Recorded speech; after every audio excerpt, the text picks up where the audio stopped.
Assalamualaikum warahmatullahi wabarakatuh. Kami dari Universitas Mataram Fakultas Pertanian Prodi Ilmu Tanah kelompok 5 ingin mempresentasikan hasil video proyek kami. Sebelum itu kami ingin memperkenalkan diri dan memperkenalkan anggota kelompok.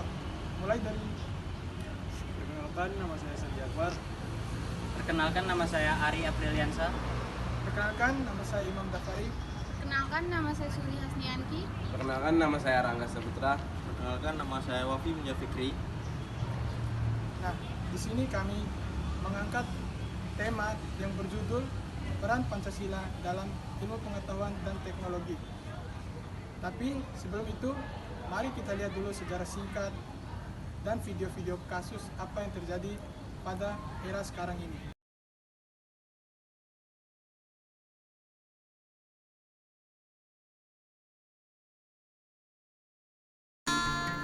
Kemunculan globalisasi sudah ada sejak manusia mengenal perdagangan internasional, yaitu sekitar tahun 1000 hingga 1500 sebelum Masehi. Itu artinya globalisasi sudah ada jauh sebelum Indonesia menjadi jajahan bangsa Eropa. Baru pada abad ke-18, revolusi industri pertama terjadi di Inggris, di mana tenaga manusia dan hewan digantikan oleh mesin. Dan tidak berhenti sampai di situ, tidak terasa revolusi industri kini sudah berada di tahap keempat. Kita tahu tidak semua berdampak baik. Lalu, apa dampak buruk dari globalisasi ini bagi bangsa kita, terutama di bidang sosial?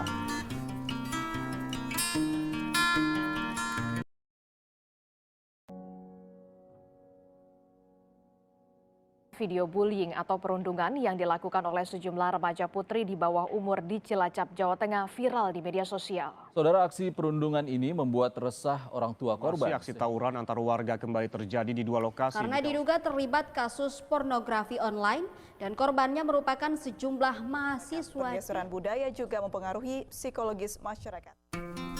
Itu hanyalah beberapa dampak negatif yang terjadi akibat globalisasi. Di samping itu, masih ada beberapa yang mungkin kita tidak sadari, seperti diskriminalisasi suku bangsa, sikap intoleran, maraknya individualisme, penyalahgunaan sosial media, dan masih banyak lagi. Tapi mari kita merenung. Apakah ini bangsa Indonesia yang diharapkan oleh para pendiri bangsa? Indonesia adalah negara yang besar, dengan 3 pilar utamanya, yaitu Pancasila, Undang-Undang Dasar 1945, dan Bhinneka Tunggal Ika, menjadikan Indonesia sebagai bangsa yang hebat. Pancasila pertama kali diperkenalkan oleh Insinyur Soekarno pada 1 Juni tahun 1945 pada sidang Perumusan Dasar Negara bersama BPUPKI. Saat itu BPUPKI menyetujui bahwa usulan dari Soekarno dapat ditindaklanjuti dengan dibentuknya PPKI. Pancasila mengalami penyesuaian seiring langkahnya menuju kemerdekaan. Harus kita sadari bahwa perjalanan semua ini tidaklah mulus. Soekarno pernah mengatakan kalau Pancasila adalah dasar filsafat dan jiwa bangsa Indonesia. Nilai-nilai Pancasila digali dari bumi pertiwi Indonesia. Nilai-nilai yang terkandung sudah ada dalam kehidupan masyarakat Indonesia jauh sebelum kemerdekaan. Budaya inilah yang dipertahankan oleh para pendiri bangsa dengan menjadikan Pancasila sebagai ideologi negara. Mereka yakin dengan Pancasila, Indonesia memiliki fondasi yang kuat dan pegangan. Ideologi Pancasila adalah cara kita memandang berdasarkan nilai-nilai luhur Pancasila. Sebagai identitas bangsa, Pancasila merupakan bangsa Indonesia itu sendiri. Untuk mengetahui lebih jelas lagi apa saja peran dan fungsi Pancasila dalam ilmu pengetahuan dan teknologi, mari kita tanyakan kepada orang-orang yang berperan penting dalam menerapkan hal tersebut. Assalamualaikum warahmatullahi wabarakatuh. Sekarang saya sedang bersama Bapak Ramadan, penggiat teknologi. Boleh Bapak perkenalkan diri dulu? Baik, terima kasih. Saya Ramadan Murdasari Putra, seorang digital marketing, pengajar juga untuk pengetahuan teknologi digital.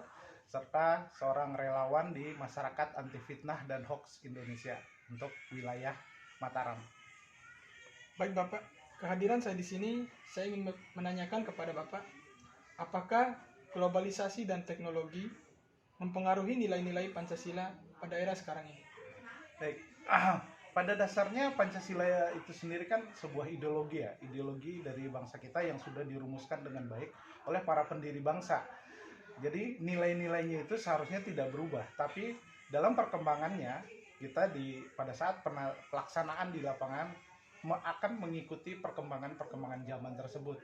Jadi nilai Pancasila, ideologi Pancasilanya harusnya tidak berubah, tapi penerapannya yang berubah seperti undang-undang dan sebagainya. Gitu. Baik, terima kasih Pak. Sekarang pertanyaan kedua, seberapa pentingkah ideologi Pancasila di era globalisasi ini?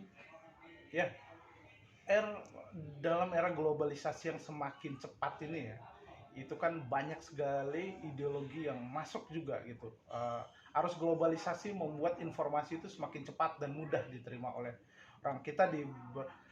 Informasi di suatu negara bisa sangat cepat sampai ke negara lain gitu, atau dari satu daerah ke daerah lain, informasinya semakin cepat. Ini memunculkan banyak benturan-benturan nilai-nilai, ya kan?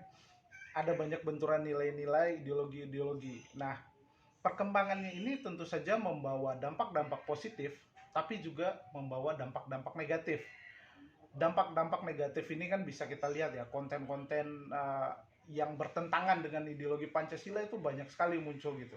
Konten-konten sara, ya, konten-konten konflik, konten-konten pornografi, terus konten bullying serta hoax itu tidak terhindarkan kan masuk ke negara kita gitu. Nah, oleh karena itu kita harusnya memiliki pegangan nilai-nilai. Nah, ideologi Pancasila ini tentu bisa menjadi tameng ya. Bisa menjadi tameng buat kita masyarakat Indonesia untuk menahan serangan-serangan ideologi-ideologi yang masuk ke negara kita. Gitu. Jadi kita sebagai masyarakat sebaiknya terus mempelajari ideologi-ideologi baik, nilai-nilai baik yang sudah ditanamkan oleh para pendahulu kita untuk Indonesia semakin baik lagi ke depannya. Begitu. Baik, terima kasih Bapak Ramadan telah meluangkan waktunya untuk kami. Baik, hanya itu yang dapat kami sampaikan. Lebih dan kurangnya mohon maaf. Assalamualaikum warahmatullahi wabarakatuh. Waalaikumsalam warahmatullahi wabarakatuh. Sudah seharusnya kita bangsa Indonesia bisa memahami filosofi Pancasila dengan baik agar keutuhan dan persatuan bangsa bisa terjaga. Hanya sayangnya kita generasi muda sudah meninggalkan nilai-nilai Pancasila.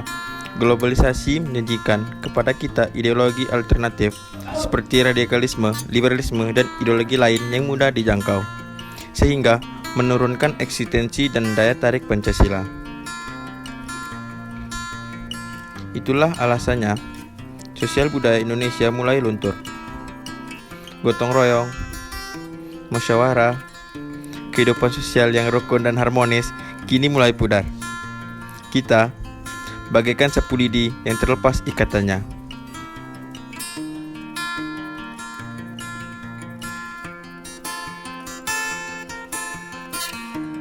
Terima kasih.